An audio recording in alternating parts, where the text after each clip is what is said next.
m'appelle Jeanne-Marie Sevaux, je suis coordinatrice du club de jeunesse.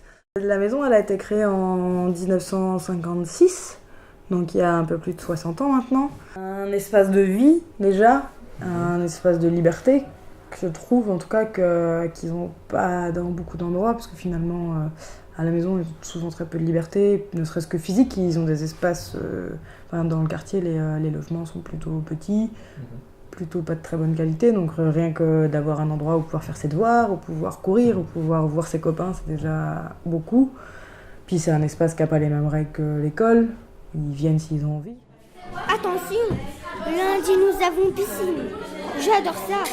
Et à 15h15, la journée à l'école est terminée et alors vive le club. Youpi!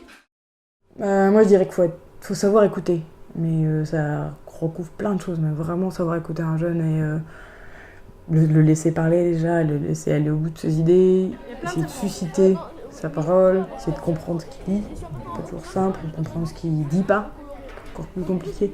Parce que l'écoute est hyper importante parce que si on veut bosser le collectif, il faut que les individus nous fassent confiance. L'autre serpent pour manger son maintenant énergie et pour grossir.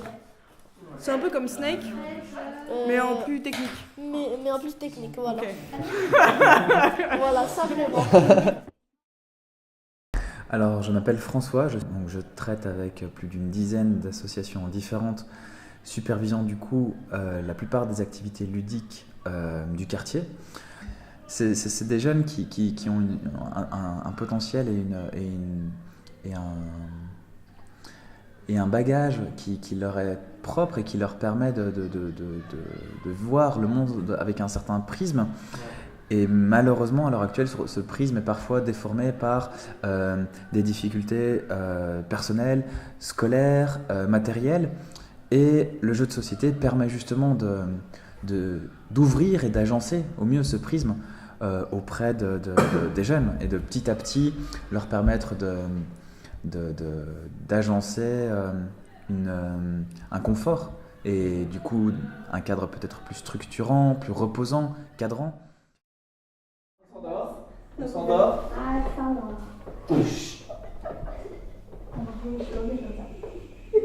Alors,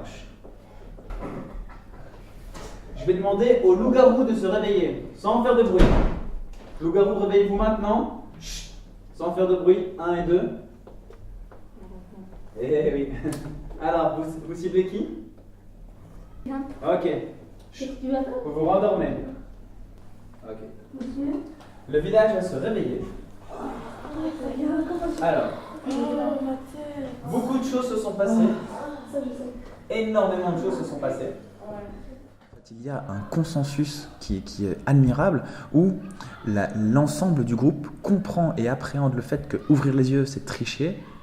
Si on triche, le jeu se casse. Et si le jeu se casse, le groupe, la dynamique qui est présente n'a plus de sens. Moi, je suis sûr et certain qu'on transmet des choses très, très positives. Ça, j'en suis convaincu à travers les années.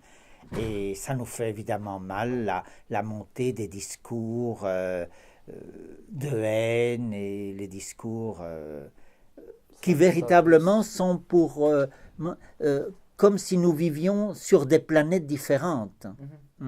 Et je le dis parce que c'est très très important d'avoir un esprit, si je disais un esprit militant, c'est évidemment un esprit de résistance. Mais on fait de la résistance sans le savoir.